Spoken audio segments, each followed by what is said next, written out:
which doesn't exactly isn't exactly written that way into the Kabbalah connection. I guess you must understand that when if the book was printed in 1983, I started writing it, let's say, in 1974, right?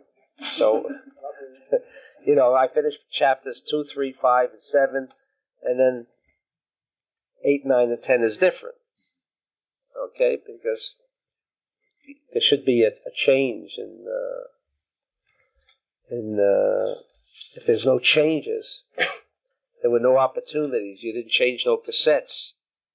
Your frame of consciousness, if it's the same, it means you haven't moved anywhere. Okay. Again, what I think is the first limud, first study of Kabbalah, is that the Torah is not a set of laws for religious purposes. Because there is no such thing as, quote, religion. The Torah is a cosmic code. Unfortunately, I say code, so therefore it's unfortunate, because a code means it's already hidden.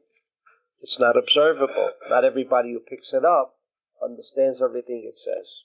Therefore, we needed the Kabbalah, we needed the Gemara to explain what's really going on. If the Torah was that simple, why did you need a voluminous work of the Talmud? And why did you need a voluminous work of, let's say, the Ari's writings or the Zohar's writings? There'd be no necessity. Obviously, the Torah is quite confusing. So therefore, to use the word cosmic code would be the best description of the Torah. And once you establish that it's a cosmic code, then we already are accepting the fact that we do not understand, just by observing what is written in the Torah, that we understand what's in the Torah. The reason for Pesach,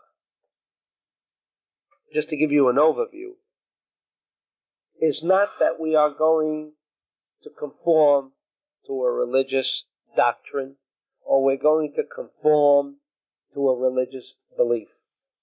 That's the first thing we have to put aside. Then what is the purpose? The cosmic code. It provides us with insights into things that exist beyond the realm of the five senses.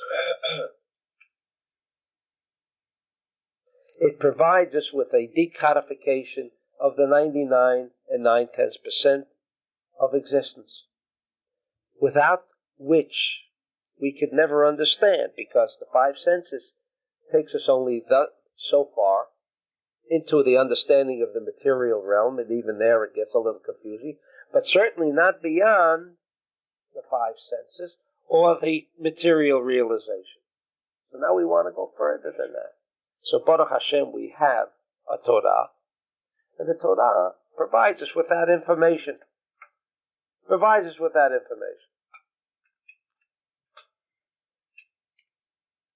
Pesach deals with one aspect of cosmology. Because, as we said before, and we say all throughout the study of the Talmud Sefirot, there is a cosmic intelligence. Does it know everything? Yeah. Is it the all-embracing of energy? Yeah. It's all there already. I want to see tomorrow. I want to attach to tomorrow. Who doesn't want it? If you're playing the stock market, can you imagine? After our session, you'll call up your broker and you know what's going up, because today's Tuesday, but you're in Wednesday already. Isn't that wonderful? Right? So who doesn't want to connect to the future? Everybody. But we want to connect beyond the material goal of hitting a good stock, because hitting a good stock is no guarantee that you've now achieved bliss, because we can't say everybody who's making billions in the stock market has what they need. right? That's obvious.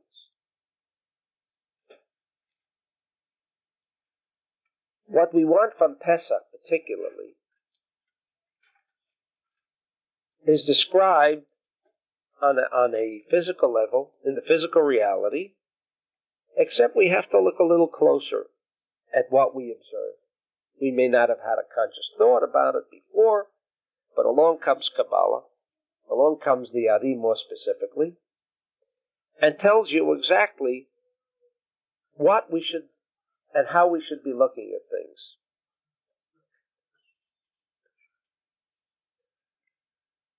Pesach takes place when? In the month of Nisan. Pesach also takes place when the cosmic rule of planet Mars is influencing our universe. It also takes place when Aries is the dominant mazal, the dominant sign of the zodiac. Now,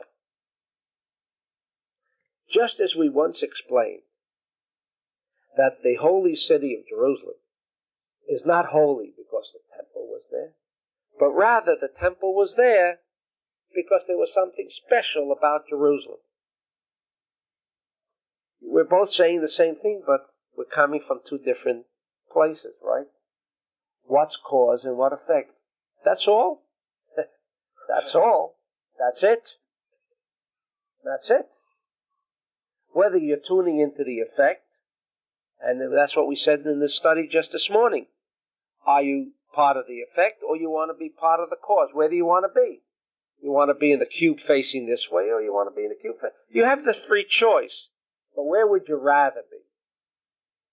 I would rather be at the source rather than be at the effect, because the effect cannot be changed. But if you can be at the source, then you can make changes. So that's obvious. We'd all rather be at the root of things. Okay? So, if Pesach occurred some 3,300 years ago, it obviously followed the establishment of the cosmos, because the cosmos were established during the 6 days of creation. So we must observe Pesach as an effect of the cosmos, rather than the cosmos are an effect of Pesach. Pesach occurred because of the cosmos. Now, what are the cosmos from a Kabbalistic point of view all about? First of all, Ma'adim, Mars, consists of the word blood. Dam, says the Hari and the Zohar. In Bereshit, he discusses Ma'adim. Blood. I mean blood. And then the Taleh. In other words, the Egyptians had a god called Taleh, the ram, right? And the Jews slaughtered the Taleh. I mean, a story. Again, this is a cosmic code. There's a hidden message there. It has to do with cosmology.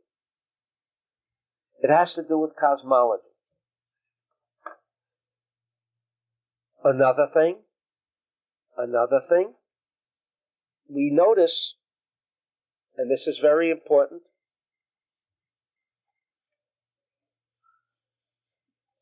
we notice that there was a necessity of a conjunction of Mars and Taleh. It doesn't always have to be. What do I mean it doesn't always have to be? There are three calendar systems. Let's take the Muslim one and the Hebrew one. This is going to all come out within the next 2 months, Baruch Hashem, in the Star Connection. The Muslim calendar is a pure lunar system. It's based on the Yareh, on the moon. What does it mean? That every holiday that they have, let's say, in a particular month, like we have a holiday, let's say Pesach, the first Pesach, occurred during Aries, Taleh, and Madim. Now, since there are 365 days to the solar rotation, and there are only 360 days maximum, because there are less than 30 days to a lunar month, that means that the lunar year ends before the solar year. Is that correct? At least by 5 days. Now, over a period of 100 years, you're talking about 500 days. That means Pesach will not always fall, if we're going according to the Muslim lunar calendar, that means each time the solar year ends, when is March 21st, will always be later, and this will seem to wander through the years, through the seasons. It'll never, Pesach would never have come out always during spring, because we would be losing 5 days each year. So that means Pesach would be in the summertime, then it would come out in the fall, in the wintertime, and so forth and so on. Along comes the Torah, the cosmic code. This is the significance. If you don't know Kabbalah, you don't know the significance. And I don't want to tell you why we have to know the significance. Does anybody know the answer? Why do we have to know all this? Because it's the only way you're going to connect. Without it, you don't make the connection. Without it, you don't make the connection. Maybe we don't want to connect. Maybe it's just a mitzvah. That's also okay. But if we don't believe that the Torah just meant it for the sake of a mitzvah, and that's all that it means, just for the religiosity, then it's also okay. But we don't believe that was the reason, okay? The Torah says it has to be b'chodesh Aviv. Must be in the spring.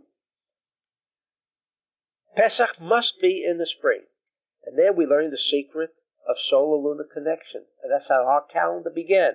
We add an extra month to Adar, because by adding Adar 7 times, the Adar Bet, the second Adar, 7 times within a frame of 19 years, Pesach will never be more than 30 days away from March 21st, and never more than 30 days before March 21st. It will always come out within the framework of March 21st, which is the solar beginning of spring. Incredible. That's what they wanted. Who wanted that? The Torah. Got to be b'chodesh Aviv. Why did it want Chodesh Aviv? It wanted the spring month. Why the spring month? Because that was the reason for the first mitzvah, when the Jews were ready for the last plague, right? Makot bechorot, the slaying of the firstborn, so significant for Pesach. What was necessary? Go out and sanctify the moon. I mean, here they're busy going out of this terrible bondage, and along comes the Torah. Hashem says, look, got a little mitzvah for you before you go in. Sanctify the new moon. They had nothing more to tell us, to be busy with, except now go outside and sanctify the new moon. What was the reason? But there again lies, according to the Adi, the secret of what really was going on. The tale describes nothing. It's 2 cubes. Everybody can see whatever they want to see. And if there are 50 billion people that have observed that Torah, there are 50 different opinions. But the Torah doesn't let us move. It gives us, it's a code, a very stringent and rigid code. It has the rules are absolute. You can't get into 2 frames. You want to get into 1 frame, and everybody will get into that 1 frame. It puts down the conditions of how you can stay in 1 frame. There's a chodesh hazeh lachem. Chodesh Hazeh Lachem. It's your month. Your month. Your month. Mine. What do you mean mine? Briefly stated that for the first time, a whole nation, not only Abraham, Yitzchak, Yaakov, Adam, and Noah, and all of these people who had the Toldet Adam, who had the secret book on how to control the cosmos. What do you mean control the cosmos? What do you mean control the cosmos? Meaning, like Eitan said, I press forward, fast forward, right? Fast reverse. I mean, I'm in control, right? You're in control of the cassette.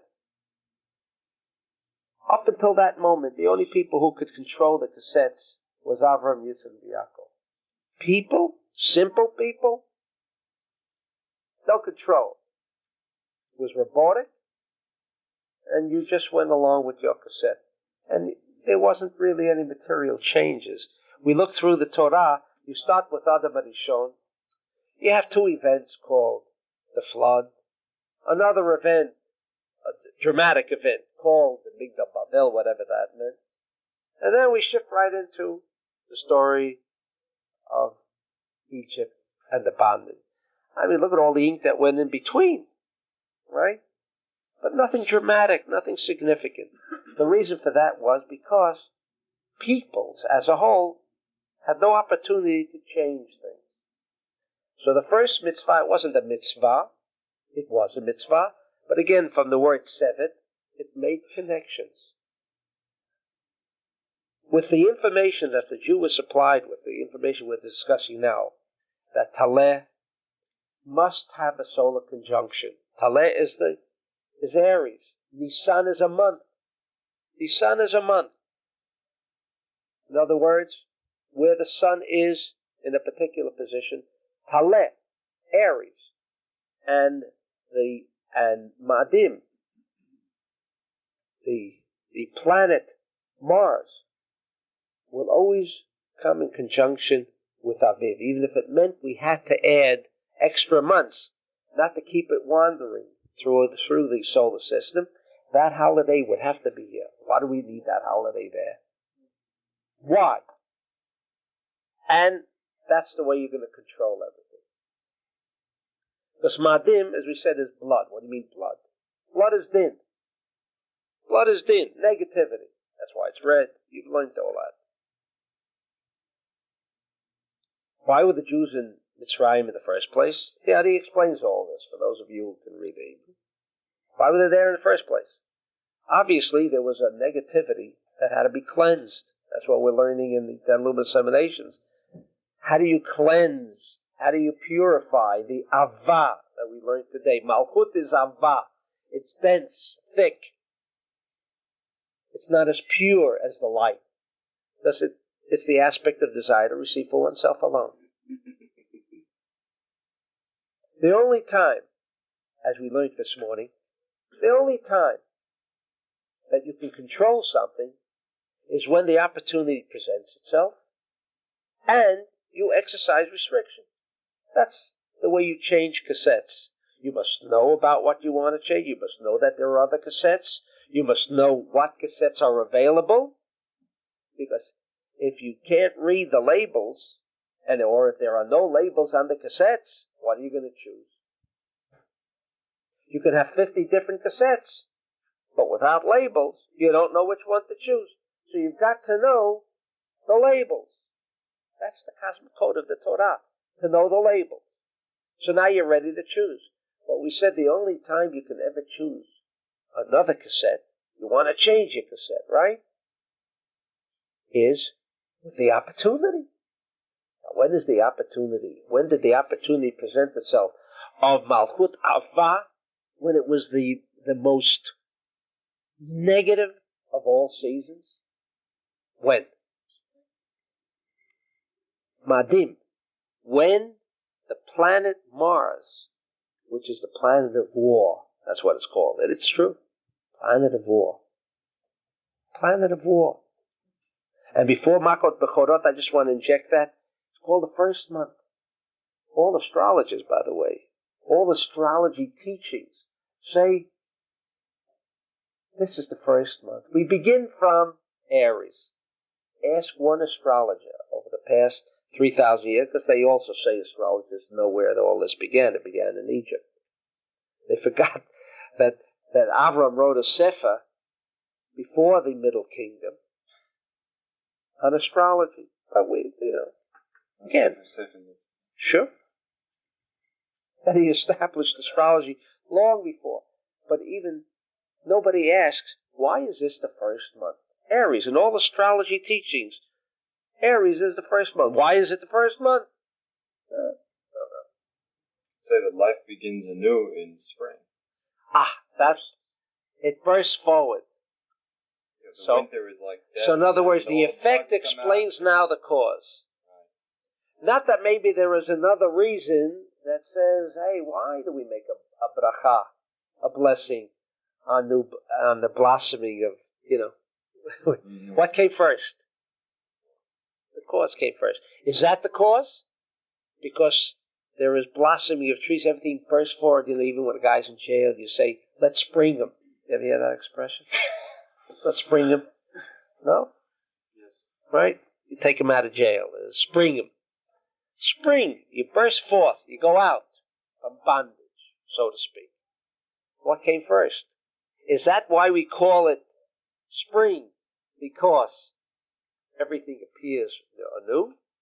Or is there a cause, a cosmic effect that says everything go out? Yes. The control of Madim. Only when you control Madim can you be sprung. Spring from someplace. That's right. And it doesn't spring. You see, the reason the springing comes forth is because there is an inbuilt structure. You see, everything but man. He's the only one who can't automatically be sprung from his prison. He can go through his life imprisoned. Not by bars. And not a bars make prisons, right?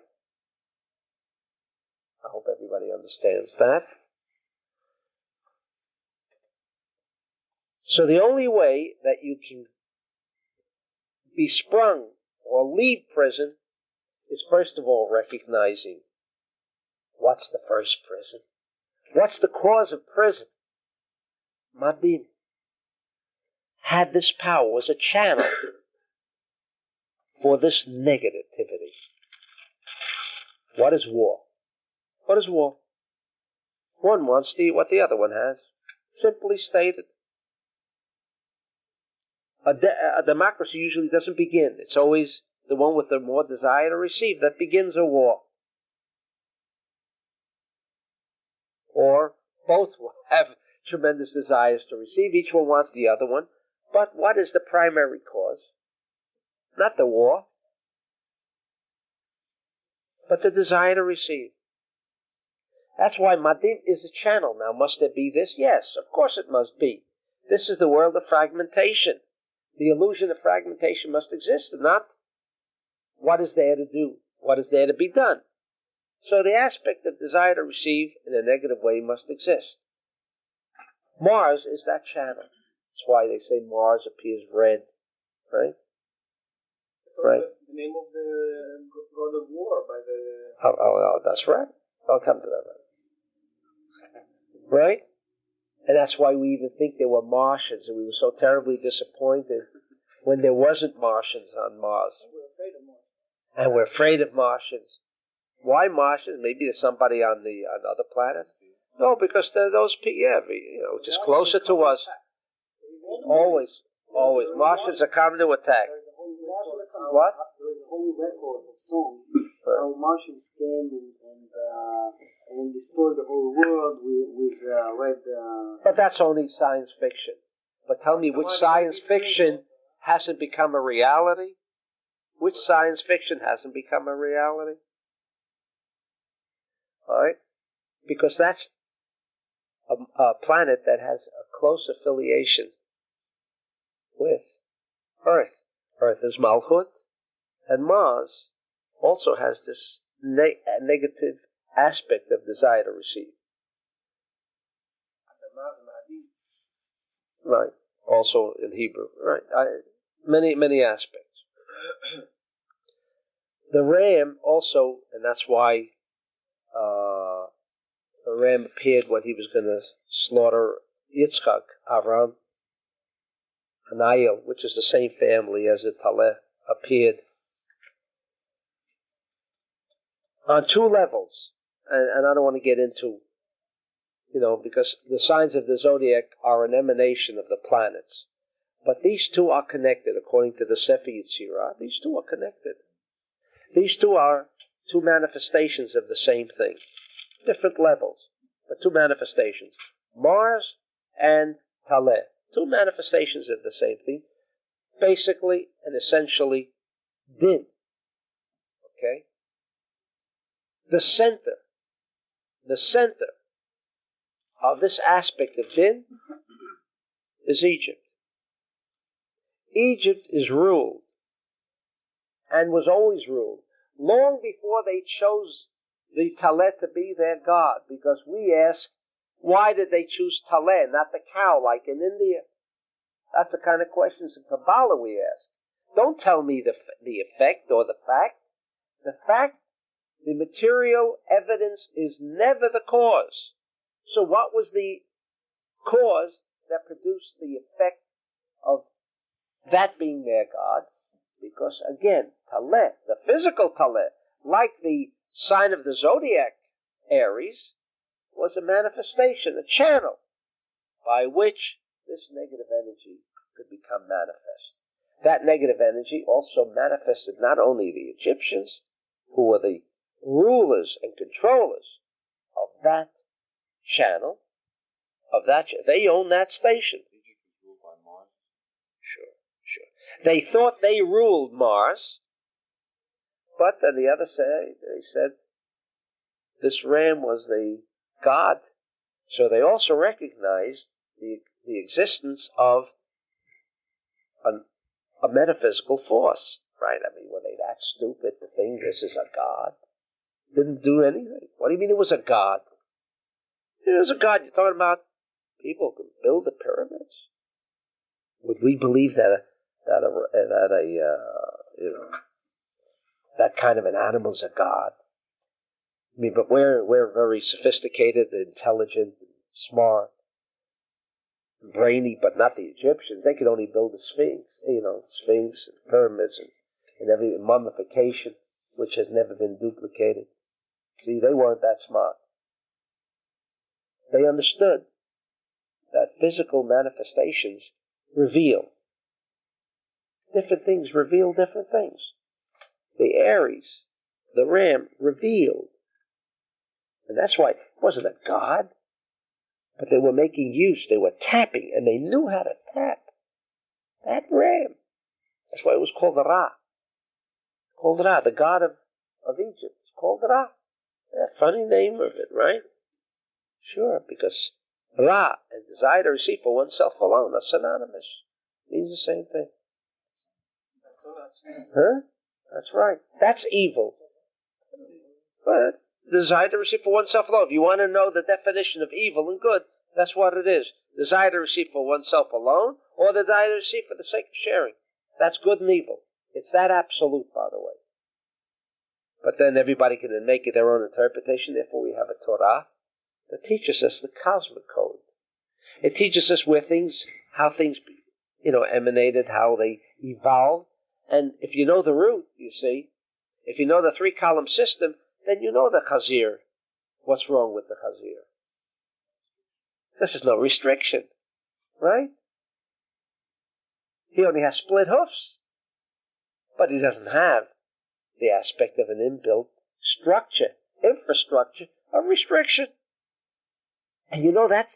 So, not because the Torah told you, but if you want to learn what makes circuitry, 3 columns, and take a look at this, he's the channel. You see, the Chazir, the pig, is the channel for a 2-column system, not for a 3-column system. It's not so much the fact don't eat the Chazir.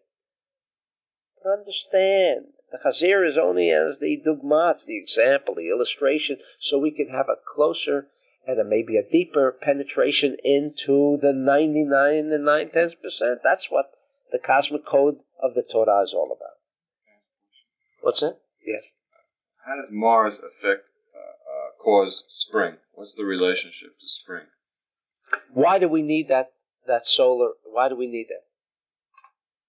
Because there is a power called Av Yud Bet. I didn't want, I want to get into some of the, some of the actual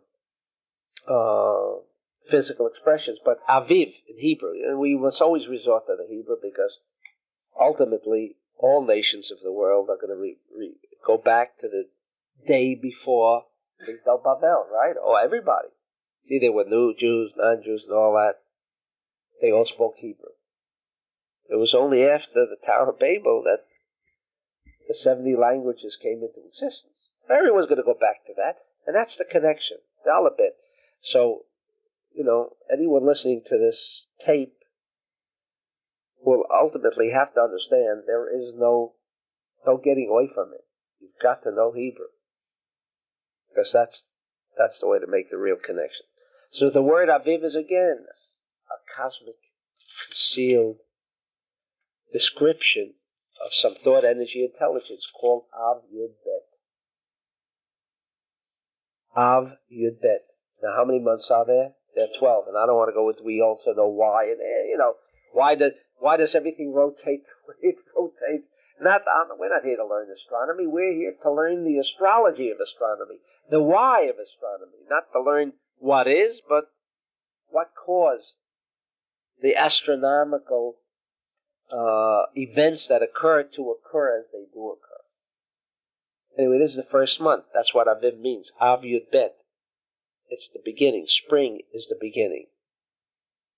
Why is it called the beginning? Rosh Chodesh Hazeh. Chodesh Hazeh Lachem. Rosh HaChodesh Hazeh. HaChodesh Hazeh Lachem. It'll be the first one. Why? Because this was the first demonstration of a nation, not only Avram, Yisrael, but a whole nation, that for the first time understood the principle and effected the principle of the 3-column system.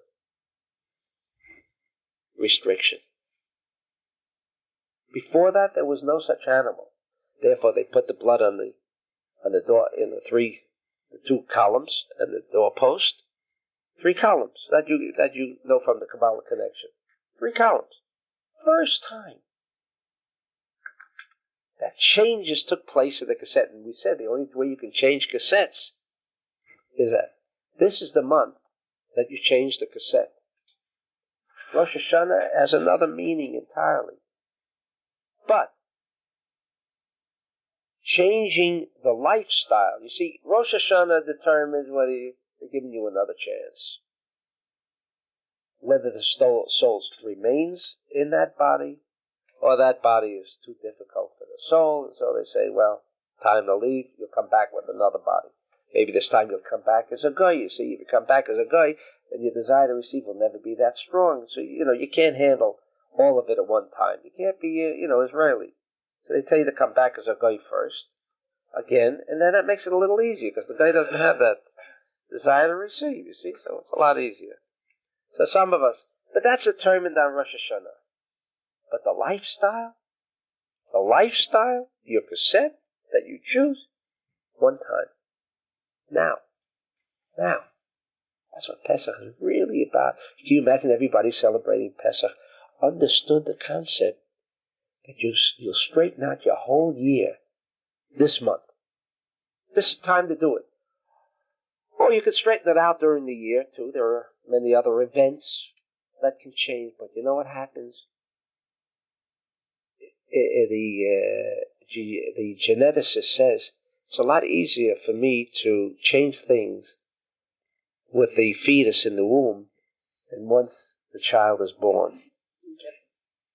If I can only get the Keti, you see, this is the connection with why it had to be before the Makot Bechorot. They were learning how to perform surgery, you see, at the root. Then they could handle Makot Bechorot that cosmic event. Or not, they couldn't handle it. The cosmic event of Makot Bechorot, that was the elimination of the root of the desire to receive in that frame of reference. But before that, they couldn't handle it. How were they going to execute that? They did it. How did they do it? Oh, but the angel of death did it. Angel of death passed over. That's the significance. We even call it Passover. Pesach. Why do we call it that? That was a significant thing. I thought going out of Egypt was significant. And yet, the whole holiday doesn't even evolve around the family getting together on Pesach, because this is all Pesach is about for 99, maybe 95% of Jews today. This is the family time of family reunion, as if we should never get together all year, but certainly on this day. This is what it's all about. And yet, Pesach is called Pesach for this passing over. Why don't you call it the holiday of the darkness that prevailed? There are many other things. Passover. It's not even called the holiday of the slaying of the firstborn. Not even called that. What is it called? The passing over. Why is it called that name? Besides that, he gives many other names. But what he says are merely the Pesach, the word Pesach. The mouth should speak a lot, and that's why we have the Agadah, to do a lot of talking, which we'll get into the next session. But that's only the effect, because the 3-column system established a new order, new cassettes. Where? Aviv Yud Bet, the father, it is the father, father of invention. It's the beginning. That's right, under 12 months. And also Av is 3. What's that? It's 3 also. Av, it's Aleph, and Bet is 3, which means 3-column system. Okay, nice. That's why it's called Father. It's the only way you're at the beginning. You remember what we were studying in 10 Luminous Emanations? There's only one place we fit in that we do something innovative. Where is that? In the sea. And what is the action of this innovation? What? Restriction. Establishing the 3-column system. We're so convinced we'll all walk out of thinking that's the only thing we're going to be doing from now. But if you do think that way, at least we'll think about it. If you don't even know about it, then Pesach came and passed us right over. Right over. That's the significance of the holiday. It passes us right over.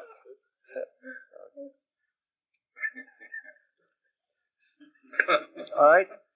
So this is the significance of what this is all about. Now, how the cosmos got together, I don't know if we'll have enough time to study all of it.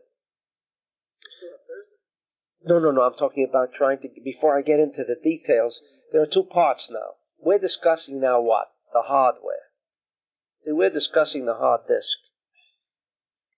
The software, the programming, that's the Haggadah and all the things involved with the Haggadah. You see, that's your software. And you have to also, a good programmer, you can have the same hard disk, but not pull out everything from the hard disk, right? You need a good programmer. So, we have the Ari, and he did a pretty good job for us. And we will establish also our software. But, what's the good of software without the hardware?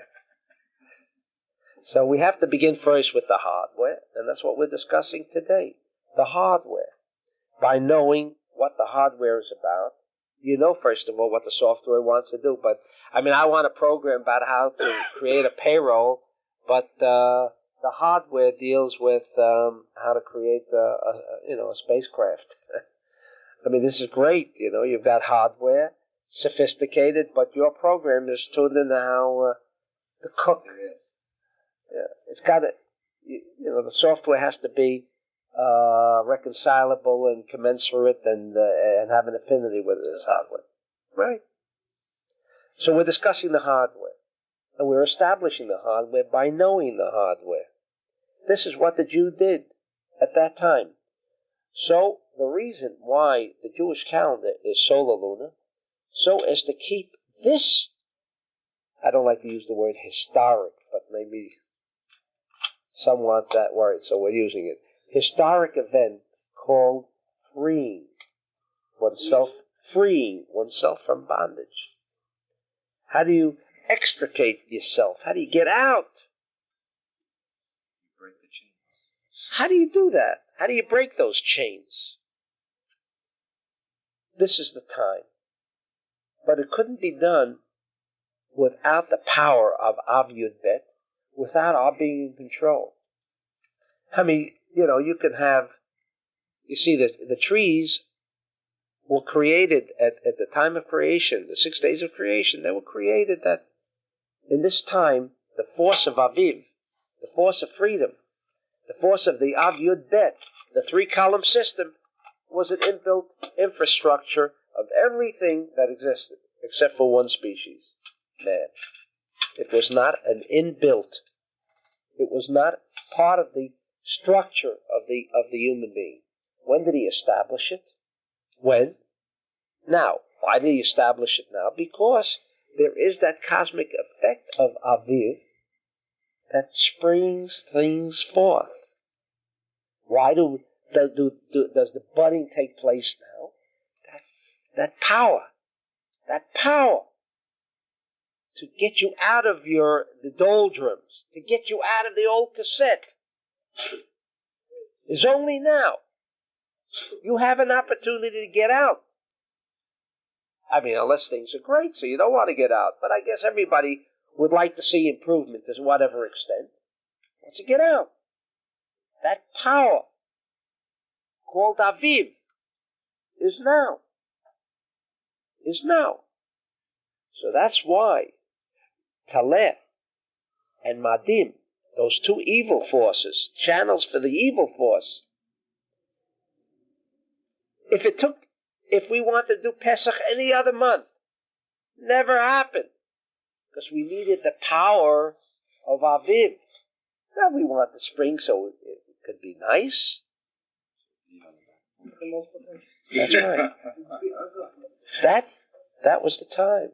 In the southern part of the globe, it's not Aviv. That's right. It's a problem, brother. But then again, I have the answer. Now, it was discussed that people who come from the lower part of the globe, lower part of the equator. I have found, talk about Jews. I have found those Jews to be kinder,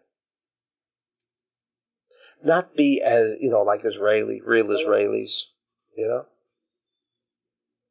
How come? And so my only answer is that it simply would not have been fair to have the same situation that exists in the north. Now, what is the north? We know north is Din. The south is Chesed. Without getting into it. That's why these people from South America, a different breed. Maybe we want to send all the Israelis to the southern part of that. Maybe Zionist movement, they were looking at open places. That's right, in South America, always below the equator, always below that. Maybe we should have began that way. Might have been better off.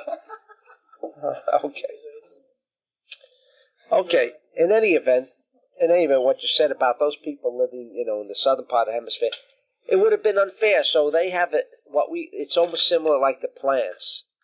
They get this automatic budding. They're a lot freer, and things are different. For Jews living in the southern part of the hemisphere, they don't go through the same traumas, by the way.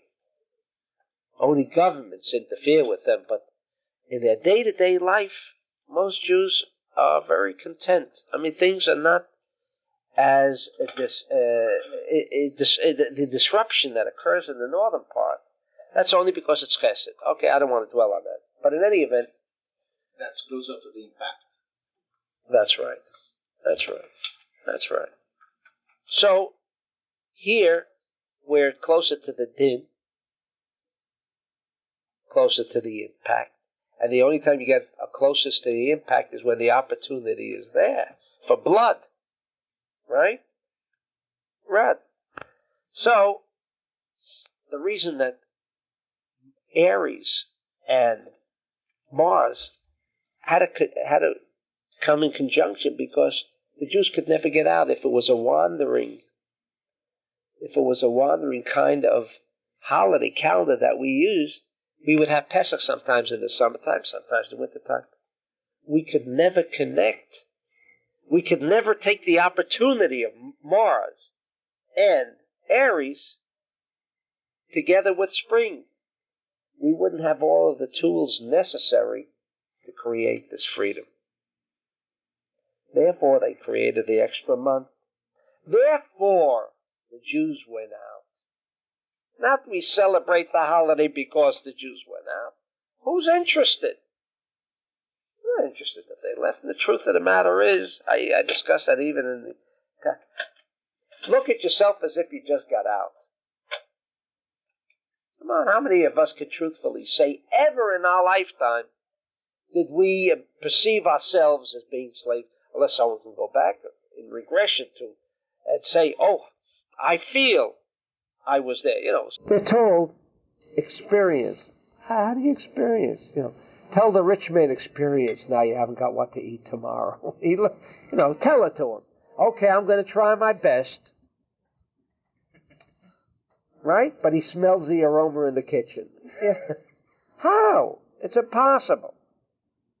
That's not the purpose. We're not here to celebrate the freedom. What we are here to celebrate, if we can use that word, is we want to tap that cosmic event. Because today, maybe I'm not capable on my own of breaking the bonds that keep me in prison. Maybe I'm not. But if I can connect to that event, if I can connect and be part of that event, that's what the Haggadah means. Not that I have to picture myself as a slave, because we're all slaves to some extent. But if you want to get a new cassette inserted, so I want to connect to the event. That's what I need the software for, okay? But first I must know what the hardware is about, which is what we discussed today. I want to know what the hardware is about. We kind of more or less know what the hardware is now. We know why the hardware exists. We know the components of the hardware. And we know also that the nation of Israel, as a nation, because if it was not a nation, it would only have been Avram, Yitzchak, Yaakov, we couldn't do the same thing. We couldn't get out. But because the totality of Israel, now the totality of Israel does not mean they were Jews. What does that mean, they were Jews? Meaning the collection of the greatest desire to receive had to be matched against the greatest desire to receive of negativity, which the Egyptians tapped. And that's the way they control the world, says the Adi. How do they control the world? By the force of the desire to receive, meaning, without getting into details, but desire to receive causes what? A constriction of, or a break in the circular vessels where time, space, and motion is one, but rather creates linear time. In other words, what does desire to receive say? I see only me. What does that say? I don't see anything else. All I observe is what? This point. It's a point now. Meaning I know there's other people around, but I'm not concerned about the other people. There are other things going around. I'm not concerned about that. It's the paradox of the desire to receive. That creates, as we said, linear time, the kav. What creates, how do you break out from that, we said? Restriction, right? Restriction. What happens? You break out of the kav of linear time and space, and you move into the circular aspect where past, present, future, all is one. But how do you connect with all as one? When I'm all is one. When is that?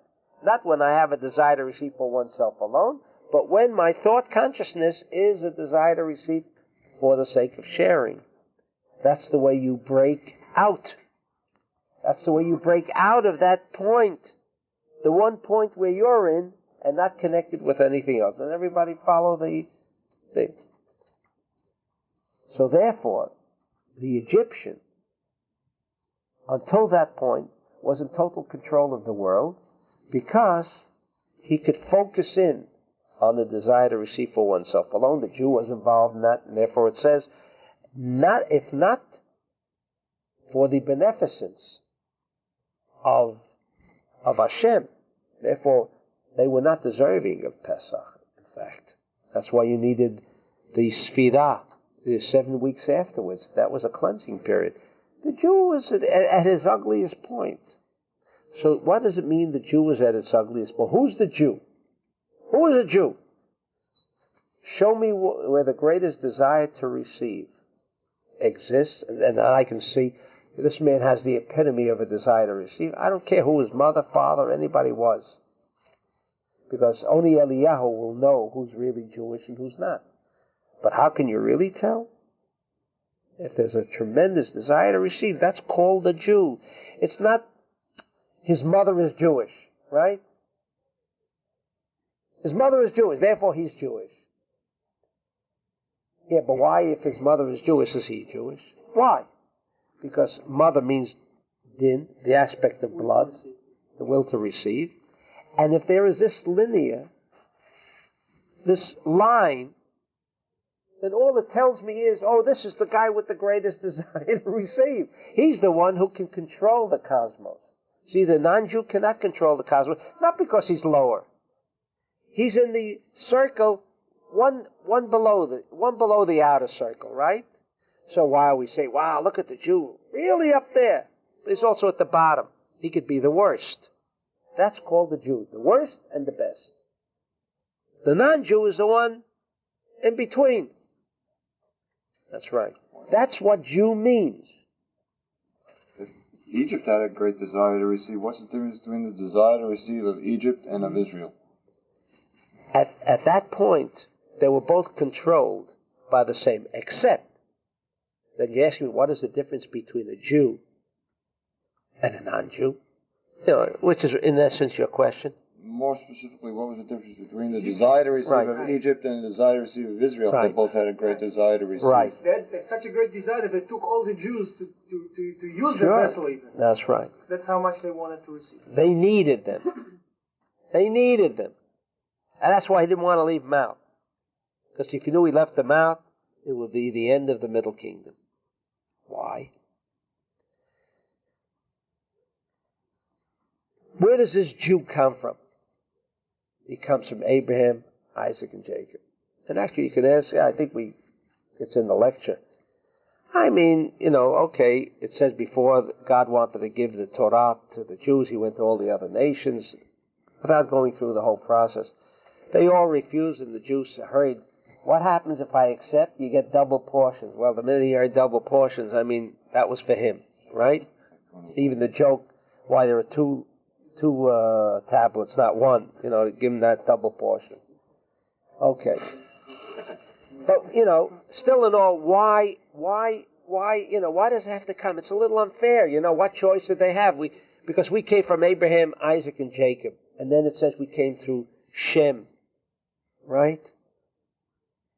It says we came through the 3 sons, right? And then it says we came through Seth, the son of... What did this mean? Oh, so we have this good line, this good family line, right? No, that's not what it means. It means that family line contained the epitome of desire to receive, but with the potential static energy, thought, intelligence of restriction. That's all. That's all. The Egyptians were the epitome of a desire to receive, and no other nation would ever be like that again. That's how they could mummify things. They could build pyramids. In material reality, there was nobody that could excel the Egyptians. He had complete control of the material reality. Complete control. Because he knew how to tap the essence of desire to receive for oneself alone, which is the essence of the physical material reality. So the Jew, as long as he didn't exercise, you see, that central column, he had a tremendous affinity. That's why you understand that after they saw the Kriyat Yamsuf, the splitting of the sea, they saw the 10, they want to go back and eat the fish of the... I mean, nothing else in their mind except how good the fish was. But they weren't talking about that. They realized, boy, that physical material reality, was it so bad? Don't we say the same thing sometimes? What would hurt if I had a little extra $1 million? I mean, what would it be so bad? Be so bad? Yeah. Because they always tasted that aspect of the desire to receive, the epitome, sometimes forgetting about restriction. You see, they put the blood on the 3 walls. Boy, what an act of restriction that was, right? Right? Right? What an act of restriction. It wasn't. It wasn't. But because they did that little action, that was enough to have the angel of death pass over, you see. What do you mean pass over? In other words, they connected with Shet, Shem, Avram, Yitzchak, Yaakov, the 3-column system. They connected, you see. Oh, they weren't there. Like us. Why are we going into Passover? Feel bonded. I mean, we may not be deserving of it, but what we really want to connect with is, hey, Lord, do you remember on that night, those disgusting Jews? And you told them they would just put up that little software that connect with everything. You remember that? Oh, sure, after that they had to go through the Sfirah. That was the spiritual growth period. Because they weren't deserving. That's why we only say half Hallel. Because the day after Pesach, back to the Dark Ages again. That's why they could think of fish. Because what did they do in the way of restriction in the establishment of the 3 column? Nothing! But you remember what they did? You asked them just to put the blood on the 3 doorposts, and you said that would be enough. As long as you begin to be conscious of such a thought intelligence in the universe, it wasn't easy, but you know, they did it. They did it. And what did you do, Lord? You then said, new cassette, that angel of death should kill everybody. I got into a new cassette. You see that angel of death? He was supposed to kill everyone. All the firstborn. Make no differentiation. But where was he? He was in that level of the cassette that was manifest at that time. But us, he passed over, you see. Why did he pass us over? Because you permitted us free. It was Lechem B'Zayon. It was free, a free universe. Only happened once, by the way. Only once.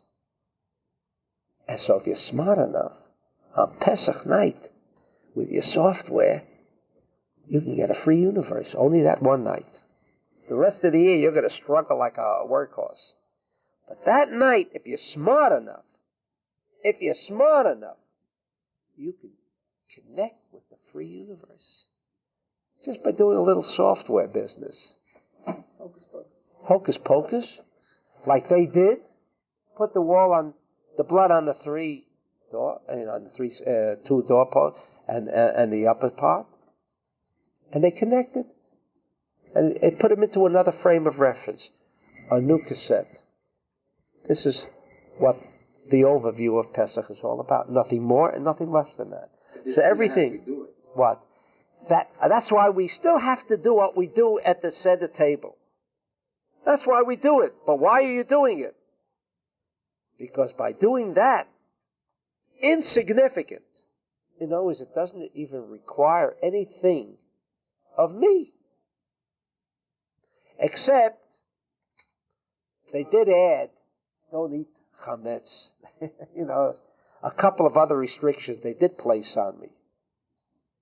On me, they did place a couple of restrictions.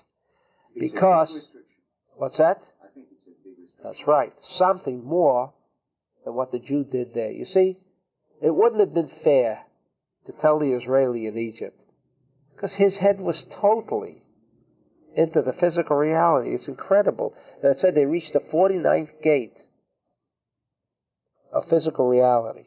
The attachment to physical reality. 49th. Had they reached the 50th, where the Egyptians were, we would never have gotten out.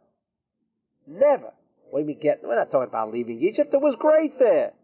They were having a grand time. Don't make no mistake about it. They were having a grand time. They didn't want to leave. In fact, I don't even know why they left. I think, what was so bad? I speak to a couple of Russians, Jews in Israel. They said, don't make no mistake.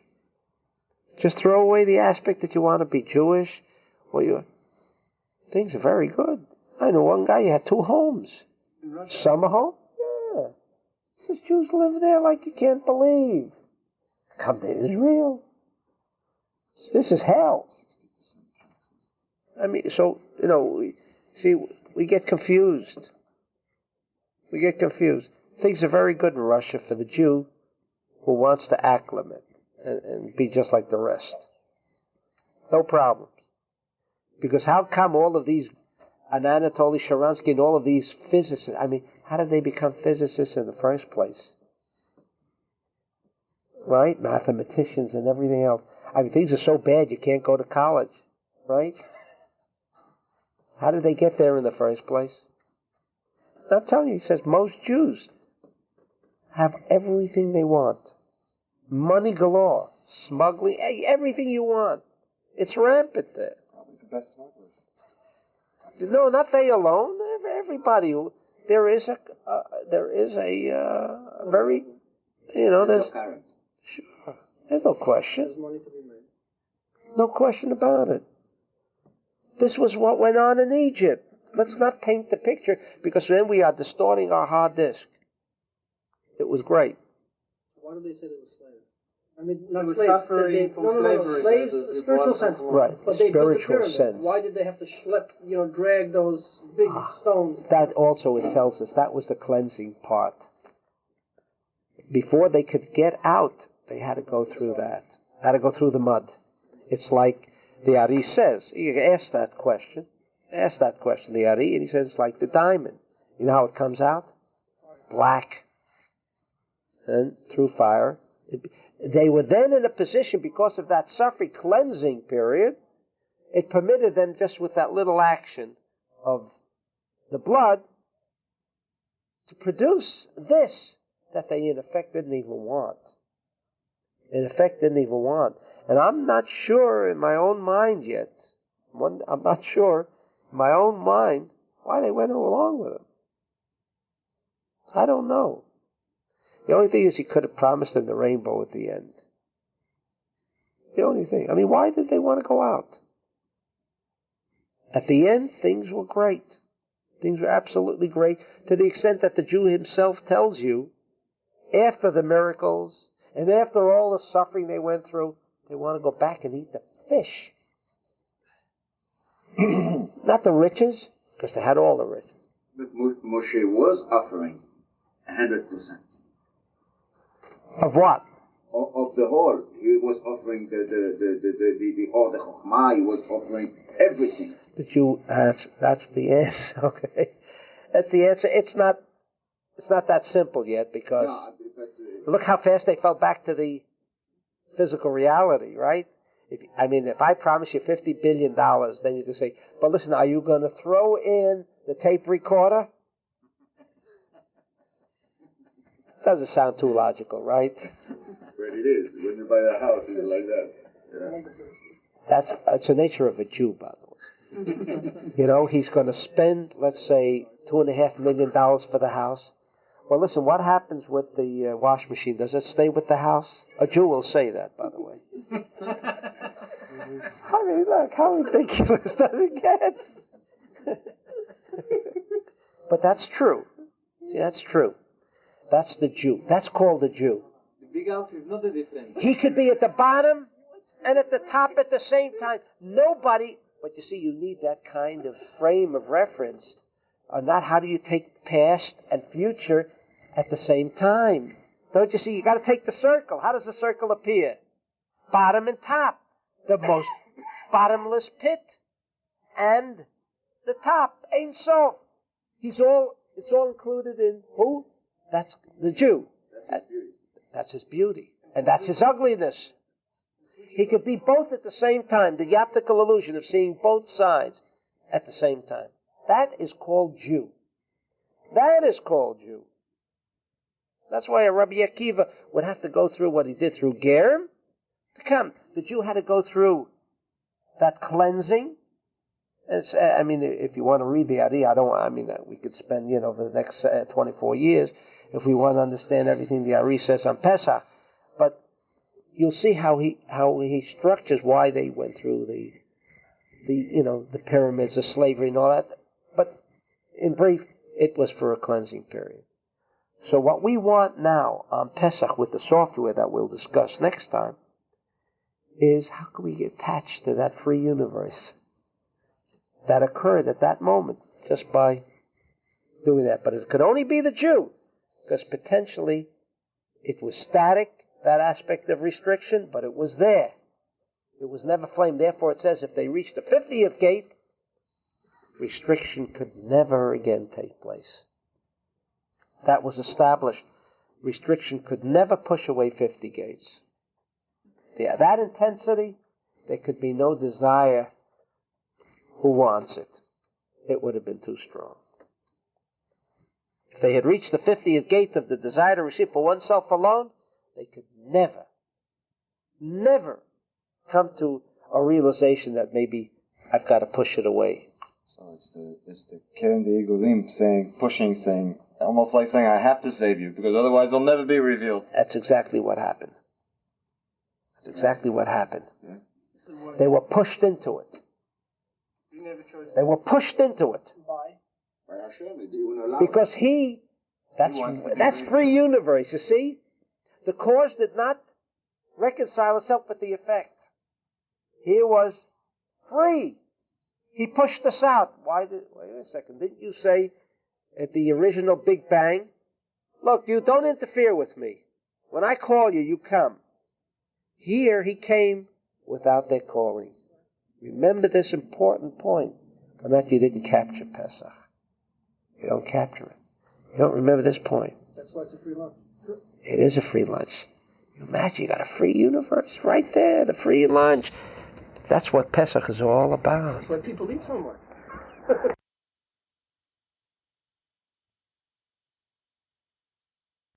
Just to dwell on the aspect of free lunch.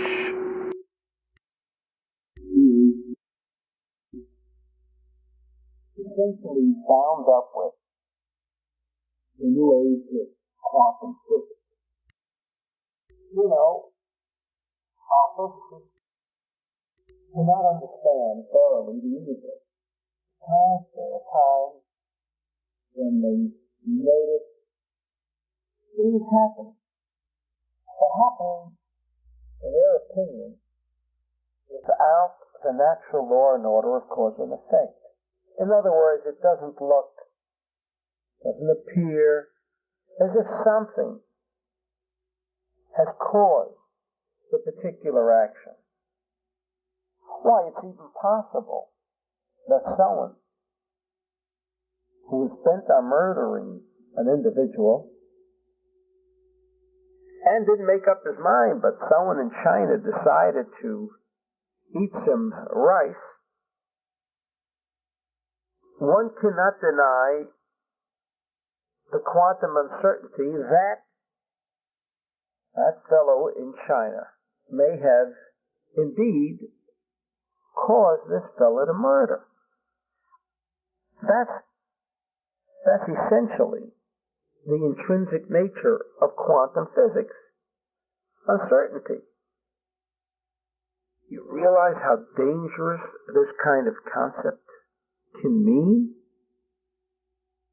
In fact, this was the fundamental objection of Einstein. While he never did, in fact, become very religious, but he fell back on what I guess most religious people, whenever confronted with questions that they simply cannot answer, say, the will of God. Einstein said, God couldn't play dice with the universe. In effect, what he was saying, look, I can't believe that in this universe there can be an effect without a cause. So while Einstein himself never could bring the proper validation, evidence, to contradict the quantum uncertainty principle, in other words, everything is uncertain, in effect, he relied that, well, there's got to be some law and order in this universe. From a Kabbalistic point of view, there's no question that everything that occurs in this universe has come about because of human activity. Whether we're good or bad, whether we produce thought, energy, intelligence of a negative quality or positive quality, these are the kind of things that will create the activity that we observe in the universe. While we may not connect that activity in the cosmos to man's activity, but as I said, from a Kabbalistic point of view, that's the way we perceive the cosmos and all that which is around us. So, this universe does not employ the principle of uncertainty, nor does it employ the free universe concept, meaning, in effect, that if everything is so uncertain, then who says this fellow, A, murdered B? Or, for that matter, even if we were certain, who says that there wasn't an unseen force, not recognized by us, that may have forced this individual into this negative human activity? What a dangerous principle. But in any event, because of the aspect of bread of shame, we are compelled to understand that there can never be a free universe. However, as I mentioned before, because the Creator noticed, balanced, computerized the human activity of the Jew at that time, he realized that the end was in sight. And so for that moment in time, he injected the principle of free universe, meaning bread of shame need not be removed by the principle of restriction. And so, through his rahamim, through his mercy, the night of Passover is, for those who know how to tap this kind of hardware, can benefit from the aspect of free universe and essentially draw upon that energy that almost equaled the circuitry of the Ein Sof. What a power! But it was necessary, because if we want to control the events of the future, then we have to be certain that we're going to include and insert within our cosmic recorder the proper cassette. We can do that. As I pointed out time and time again, this universe is predetermined. Everything has already been forecast for all of us. If that be the case, then we have a contradiction of free will, which seems to be the result of quantum. And then we have on the other side the Kabbalistic point of view that, no, everything is predetermined. The Newtonian classic physics idea. Well, this is a blatant contradiction. But from a Kabbalistic point of view, we can reconcile the two. Because we have absolutely no free choice in the way developments evolve, events evolve, once that cassette has been inserted into the cosmic recorder. However, this great ensemble, the infinite number of cassettes that one can choose from, is where free will can be established. That's the only place, in fact, where we have a choice, the choice of choosing a preordained cassette or inserting a new one, changing our astrological charts for at least the coming year. This is what we mean that we are in control. This month, we are in absolute control if we know how to tap that free aspect of the universe, Passover. And certainly we wouldn't want to take this opportunity in having this dynamic interplay of circuitry without the necessity of restriction pass over us. I guess that's why we have the name Passover. For some it passes over, meaning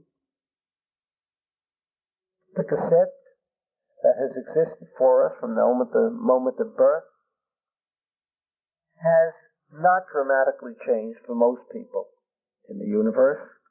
However, that does not mean that we cannot change the course of events in our life.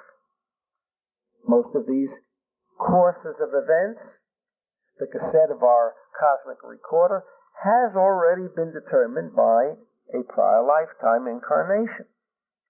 So, for the most part, we really don't have much to say in the matter. However, comes the night of Passover. This is where we can make that change. In spite of the fact that maybe we're not qualified, maybe we're not up to changing the cassette by virtue of the human activity of restriction. We just can't seem to restrict. I've got a desire to receive, and that's all I've got in mind, is how I can gobble up as much as possible. The aspect of restriction seems to elude me. However, on this night of Passover, we are in a position, if we know how to properly tap this awesome and profound thought, energy, intelligence that almost equals the energy of Ein Sof, by tapping this kind of energy, it is so powerful that we can therefore, or the Zohar can therefore, make a prediction that the coming year for this individual will be one, firstly, of changing his space, moving into a parallel universe, but a far different universe, and that this cassette hopefully contains an entire erasure of the price that we have been brought back to pay for due to negative human activity on our part in a prior incarnation. So here you have it. Passover. The opportunity. Let's not miss it. But we must also remember that we need the software. By thinking, by knowing, we've established to this point the hardware, the disk, the hard disk, that is now available. That's also an effort that we must make on Passover. Now the software, our connection to the hardware, was developed, refined, and established by the people who created what is called the Haggadah. Haggadah literally means talking. It talks. Why the necessity of talking? But for what has been explained at this point, I've been doing an awful lot of talking at this point. The reason for this talking, because it is to enlighten all of the people in our midst who may not be fully aware of the consequence and the purpose of this particular evening. And so, a Haggadah was created by which the software can be fully explained. Again, creating metaphysical software will seem very odd to most of you listening to this recording. Nevertheless, thought intelligence by most scientists seems to be about the only thing that is really energy. By thinking, by knowing, is going to be the way we're going to establish the software. So we've got to talk about it. And the more we talk about it, the more deeply we get into the thought, energy, intelligence of the Haggadah and all that is included within the software called the Haggadah will only intensify the effectiveness of this software. Or shall I put it another way? We broaden that software to the extent of our knowledge, of our understanding, how to create this software, because it's going to be the software that is vital in making the connection. It is the software that will permit us to tap this enormous energy that evolved on this particular night. In fact, only because the Jew at that time engaged in what might seem a very insignificant activity, the splashing of the blood on the 3 parts of the doorpost, that at that night was sufficient. And because that was sufficient, their software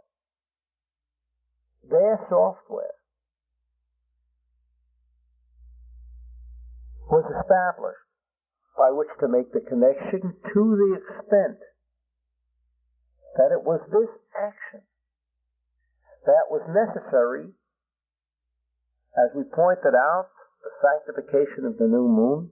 This control, this recognition of control, was the thought intelligence that was required so as to actually trigger and initiate the slaying of the firstborn. Without that recognition, no power on earth, that means no power that has been placed within the confines of our universe in a very limited way could have created the Exodus. What was necessary was the manifestation of the light of the Ein Sof. And in so doing, that bond,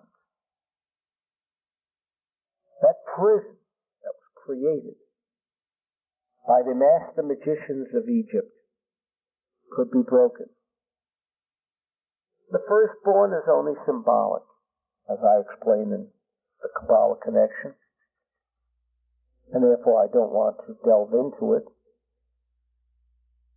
But this significance of breaking that bond, of Aviv, spring, bursting forth, permitting Aviv to become manifested on a physical level, is what this whole idea of Passover is all about.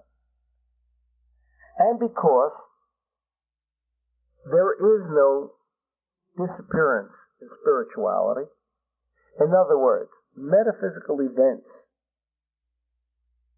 once they have occurred, remain in a steady state,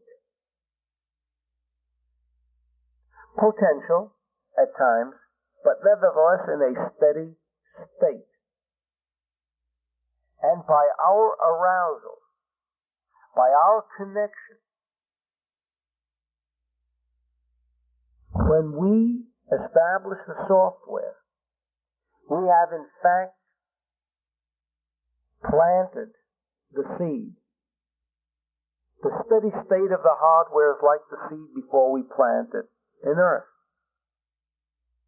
It is static, in spite of the fact that it's in a steady state, but it's only in a potential state.